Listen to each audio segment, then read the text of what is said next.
Cabeça branca é um cidadão de bem, um empresário que precisa relaxar.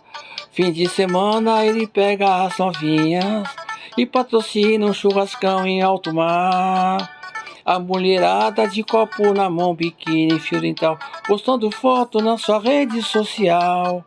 Cheia de pose de patroa lá da zona. Quem vê ela de longe pensa que ela é a dona. Mas o dono da lancha é o cabeça branca. A champanhe quem banca é o cabeça branca.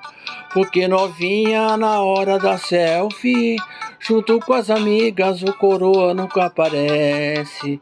O dono da lancha é o cabeça branca. A champanhe que banca é o cabeça branca. Porque novinha na hora da selfie, junto com as amigas o coroa nunca aparece. Olha aí, ó. Cabeça branca na área, cara. Cabeça branca, o velhinho que... Ó, porreta. Vamos que vamos lá. E a mulherada de copo na mão, biquíni, fio dental, postando foto na sua rede social. Cheia de pose de patroa, ela é da zona. Quem vê de longe pensa que ela é a dona. Mas o dono da lancha é o cabeça branca. A champanhe que banca é o cabeça branca.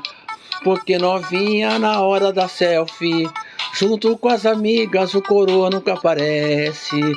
O dono da lancha é o cabeça branca. A champanhe quem banca é o cabeça branca.